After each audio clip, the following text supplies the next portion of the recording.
Hi, I'm Cupid. Hi, I'm Bald. He's Dardar. And welcome to episode 2 of the Fishbowl Conversations. And today will be a continuation of our journey as teachers.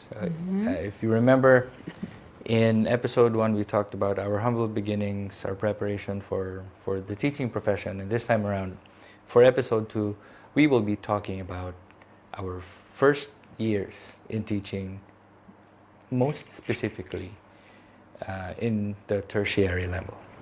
Okay, so again, Cupid has Three. I have placed three. 3 questions in the box because there's still no fishbowl. There's still no fishbowl. So yeah, again, we'll be picking out the questions from the box and then we'll take turns answering those questions. So Cupid, let's begin with question number 1. Ready? I'm ready. The first question is, share about your sweetest memories as a newbie teacher in tertiary. Okay, sweetest? Yes. Okay. Like your favorite memories. Maybe top 3. Top 3. My first sweet memory is given the opportunity to teach major subjects during my first year of teaching and during the first semester of teaching as well. It's not very common for fresh graduates to be given the chance to teach major subjects, but I was given that opportunity, and so it was a very nice feeling for me. Number 2, I think it's a tie. Okay, so allow me to explain. There are two memories which I believe have equal weight. One would be teaching debate as a course, as a subject. And this one I recently remember. During my first year of teaching, I was also able to see my students graduate from the university or the college level. And to watch those students graduate was a very fulfilling experience for me. It was great.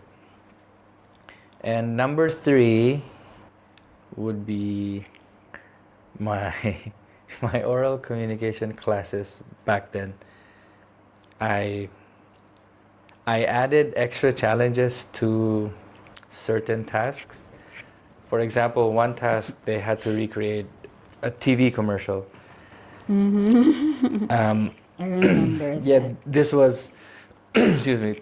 This was to test their the mouth formation to create the specific sound. So if they have to enunciate the words in real life, they have to be able to do it while lip syncing, which was part 1 of the challenge. They had to lip sync the TV commercial, but the extra challenge came with extra credits. Okay, so I remember one extra challenge was they had to involve one of the security personnel to participate in their TV commercial. And I identified one specific security personnel that they had to involve in the TV commercial. This security personnel was very notorious for being very, very, very, very strict. Everyone was scared of her. It's a woman, by the way. That are you? Yes, let's just give her a nickname. She's Miss Grapes. Miss Grapes. Okay, Miss Grapes. If you're Filipino, you know the translation of grapes. I miss her. I miss her too. We were scared of her. Even as a teacher, I was scared of her. But students were scared of her, and I told my students, if you can involve that specific security personnel in your video and make her dance, I would give them extra credits. Just for the effort, just a way for them to pull up their grade somehow. So yeah, they had to fight over who was going to ask the security personnel, but at the end of the day, the group managed to involve her, and she did dance in the video. But after that, when that security personnel saw me, she said, "Were those your students?" I said, "Yep." But she just laughed it off, and it was fun. So yeah, I That's still so have fun. very vivid memories of that event, and just watching the videos in class. It was super duper duper fun because I could not believe that they actually had the courage to ask her just for extra Brave credits. Brave souls. souls, definitely. So yeah, those are my top three favorite memories. Teaching during my first years in teaching in the university or You the said three college. already. Yeah, Oh, okay. That was quick. Okay. My turn? yeah, your turn. Yeah, okay. So, for my first favorite memory or sweet memory, I think um, being a part of the faculty members, that Uh, was already an answered prayer for me because I was really aspiring to be a teacher in the tertiary, even when we were still college students. So our mentors in college inspired me to work at the tertiary institution. That's my first sweet memory. Being with them at the faculty room, it was a great memory, a great feeling for me. Um, and then my second sweetest memory would be teaching literature courses. I think, yeah, I taught Philippine literature, I think in my second sem of teaching in the college.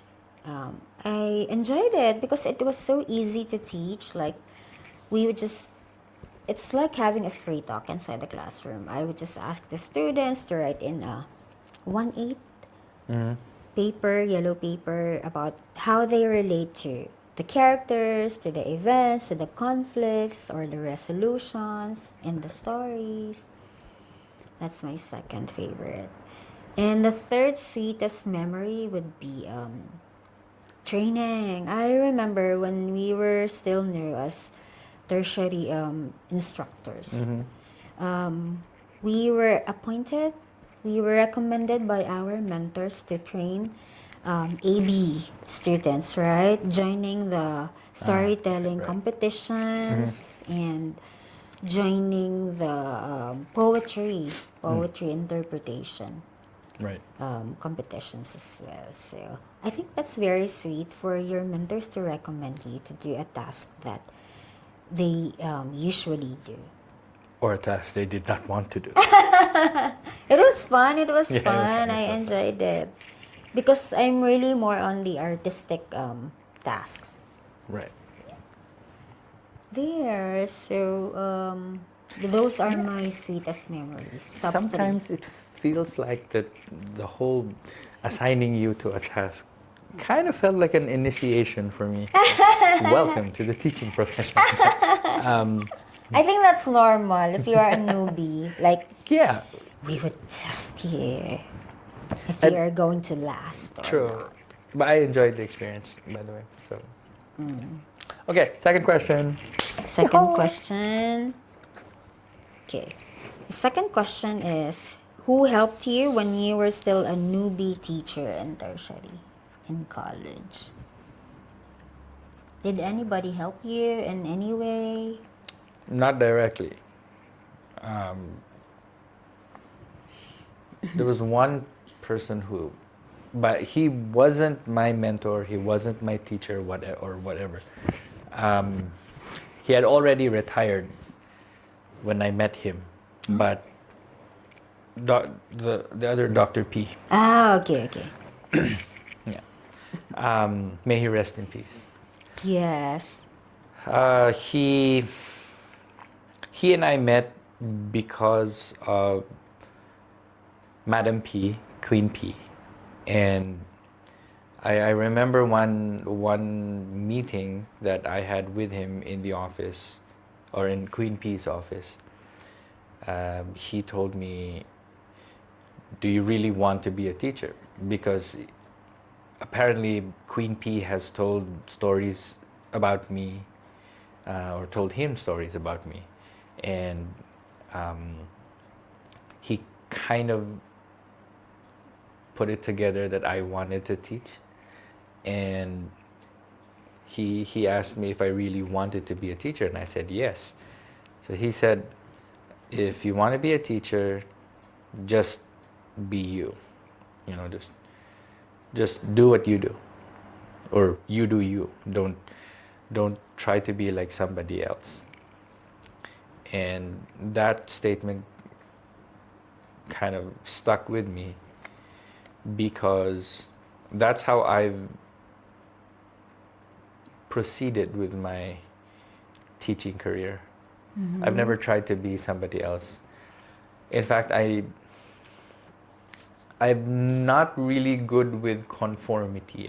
I don't like fitting inside a mold. I like making a mold for myself. Of course, I follow the rules, but when people tell me this is the kind of teacher you should be, I'm kind of, nope. If it doesn't resonate with me, then I'd rather not. Okay, I'd rather blaze a trail of my own. But in terms of mentors, did they personally teach me? No. I just kind of got characteristics that I liked from these teachers. Like one's funny, one was really organized, one was really They were adept. influential, right? In a way, right? Yeah. In a huge way, I think. I mean, I took inspiration from how they conducted the class, but I did not copy them per se, or like I did not assume their identity. No, I took certain characteristics that I liked from their classes, and then kind of like a We combination of all those characteristics to make me, into the teacher that I am now. So if you have been a student of mine, you'd find elements of a little bit of humor. I like joking around, or like inserting a joke or two in class, and then I'm also kind of structured in a way. All those things come from people who have inspired me in a way, in a huge way. So yeah, that's it. just for me. one. Yeah, just one. Dr. P. Okay. My turn? Yeah. Okay. So who helped me when I was still a newbie teacher in tertiary? The first that I remember was Dr. M. He's a doctor now, right? Dr. Yes, M. Dr. M. The first thing that he taught me was, as a teacher, was because I had this one student, I was teaching English Plus. It's a grammar course. And there was one student. She would always attend the class. She never missed any classes. But then she was also very diligent in answering the worksheets. But when I was finalizing the grades already, I actually, when I told Dr. M, I already submitted the final grades, so there's no turning back. Her final grade was 74.60 something. Okay. Oh. And then I learned from F. Dr. M that, yeah, I gave her an F mark.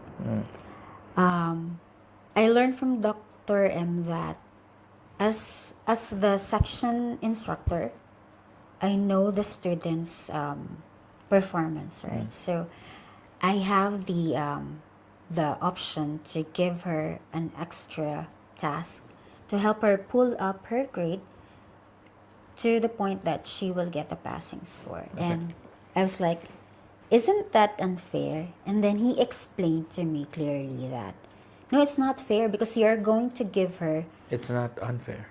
it's not unfair because you are going to give her another task outside of the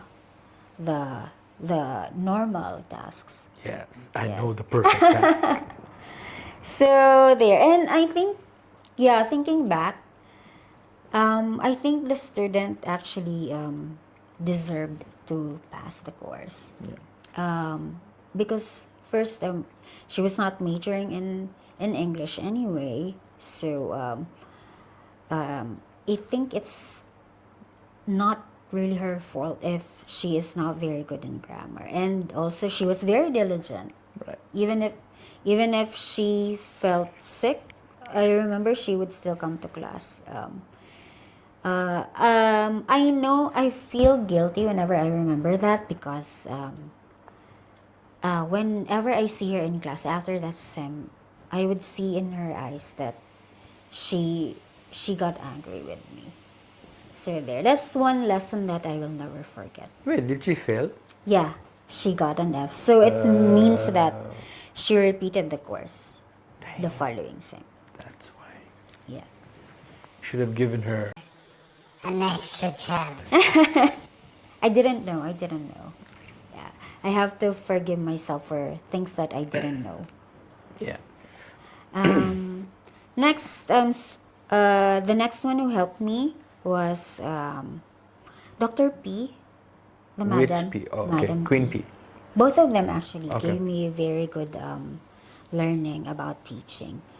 For Madam P, I remember we were at her office and then we were talking about something, and then she explained to me that a good teacher, a good teacher makes a difficult subject easy.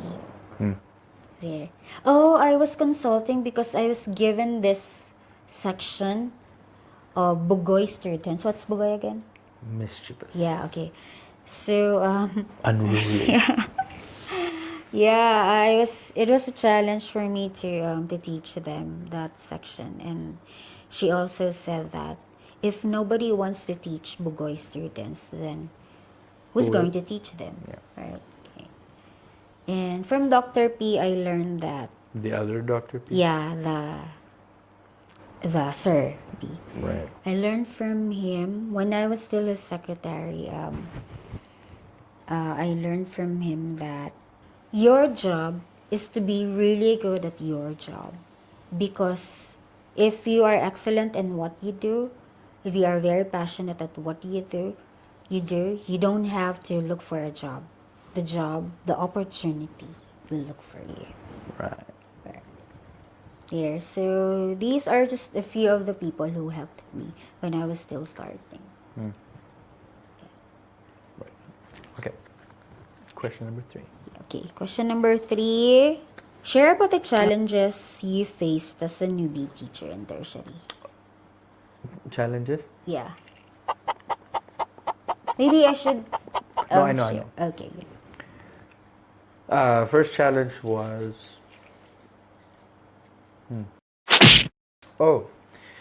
The first sections that I was assigned to teach were not the star section. Like they're not too up there. They struggled a lot with learning either literature or English, simply because either they've never heard of the book, they've never heard of the text, they've never heard of the poem, or they simply don't see the relevance of those things to their lives. So it was a big challenge for me to try and motivate them to engage in the class, so to speak. I think my mom kind of opened the scenario to me when I told her that I got hired at this school.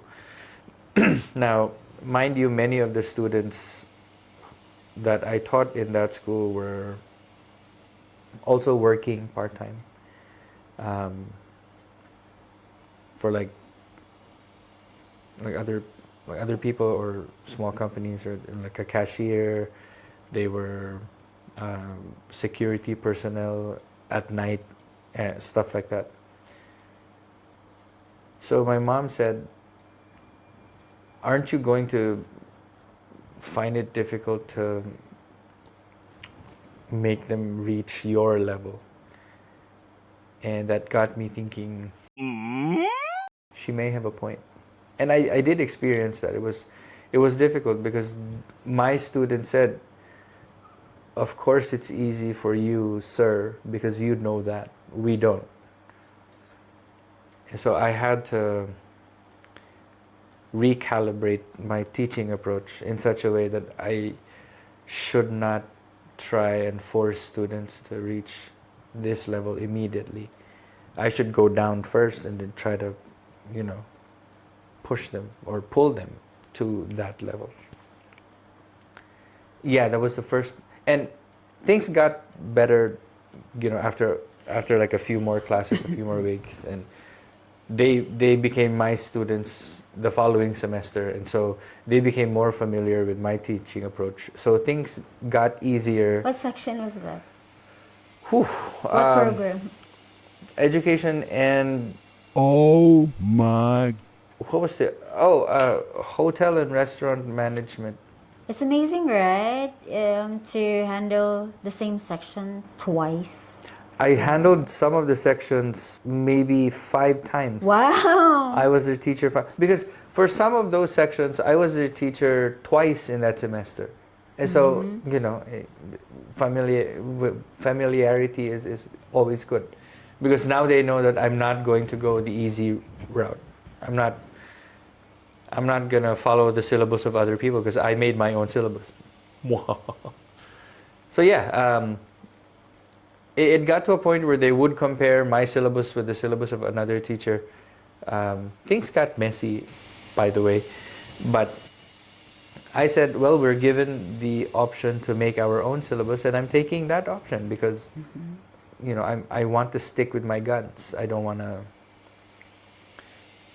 to teach someone else's syllabus and expect myself to be as effective as that teacher, because that's not my style. So yeah, that was the first challenge. The second challenge was, as you said, the mischievous sections. I had sections that were so unruly. It kind of looked like a zoo. You know, when you first step into the classroom, it's like a zoo.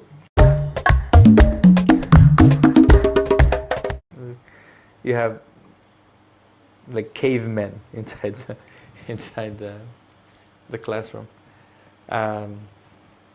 But being a mischievous kid myself, it wasn't too Kahanap ka ng difficult. katapat mo. Not really. It's just that I'm someone who's mischievous but older. So a mischievous student cannot outpower a mischievous teacher. You know, so you're mischievous in my class, haha, extra challenge. Okay, so I know that mischievous kids still want good grades, you know, or at least some of them still want good grades, and so I capitalized on that. They gave me criminology students too.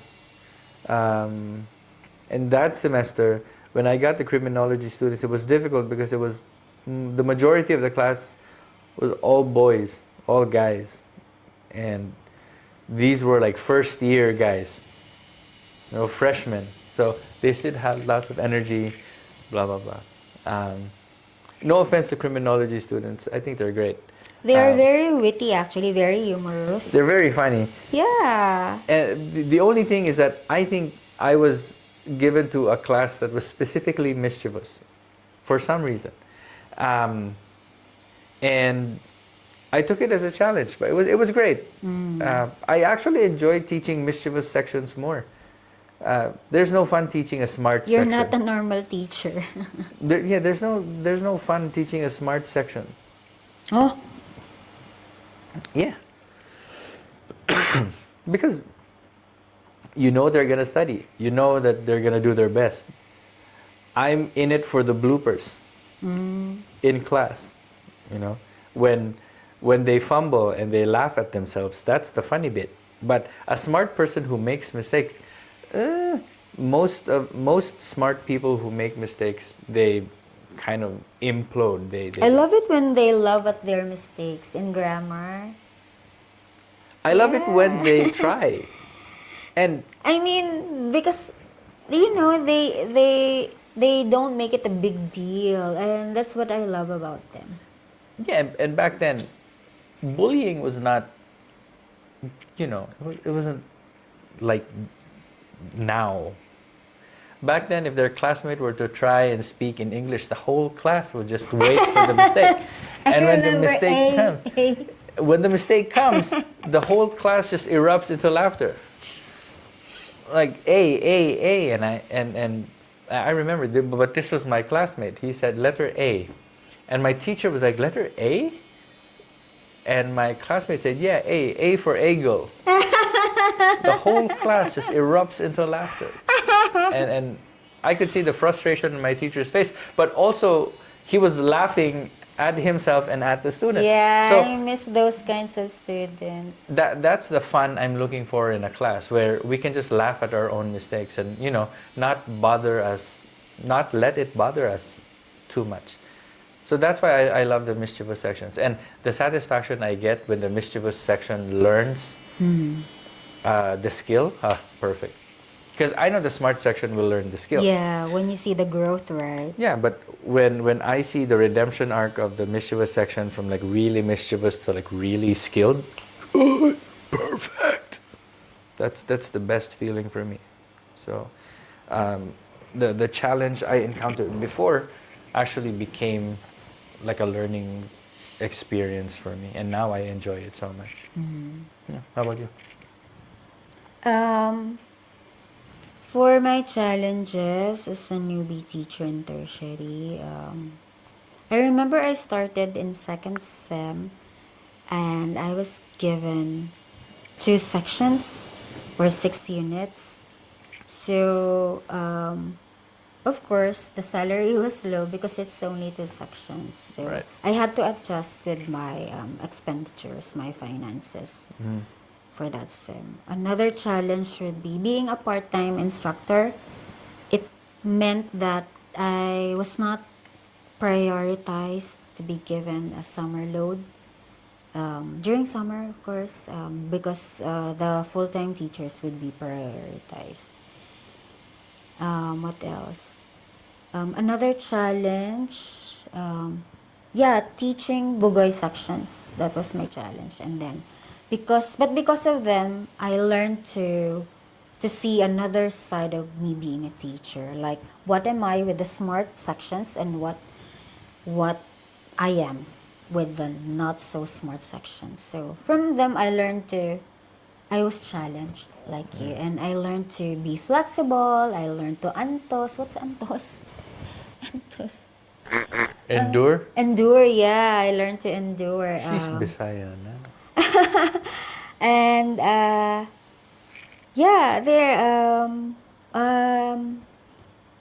Dr. P, Madam P was right. Who's going to teach the Bugoy sections if the teachers only want to teach the smart sections? So Me. there. Yeah, you are different. You're not normal. There, those were the challenges. Yeah. Do you enjoy teaching mischievous sections? I did, because again, they were very humorous. They would just laugh at their mistakes. Okay, follow-up question. Would you rather Vocabulary. teach a smart section or a mischievous one? Me? Of course, the smart sections. Yeah, even here, it's different, But of course, you cannot choose the sections that will be given to you. No, what if you could? What if I could? So you would choose the smart ones? Yeah, I think so. Because it's easier to teach them. But of course, it's a different kind of fun when you teach Bugoy sections. That's the best kind. You're really different. Smart sections are boring. They're just all A's. And like, what's new? Coming from someone who's the smartest always in the room. No, I'm not always the smartest in the room. But One of the smartest. I don't know. Okay. Do you have other questions? No, this is the third question, right? Yeah, that's the third. That's the last. Okay. So anyway, if you have any questions at all for us or for me, for her, Yeah. If you are a new teacher or a future teacher and you have questions at this age, yeah, just drop about a teaching. question in the comment section below and we will get back to you in the next videos, the succeeding videos. And so before we go, please don't forget to like, share, and subscribe to our channel. We'll be posting more videos in the weeks to come. And for episode number 3, we will move from our first years in the tertiary level to our transition to the secondary level. So we went from college instructors to high school teachers, and we will tell you the story of how we got there, and we will have some questions as well. Okay. So thank you very much for Thank being you. with us today. We'll see you in the next video. Bye. Bye.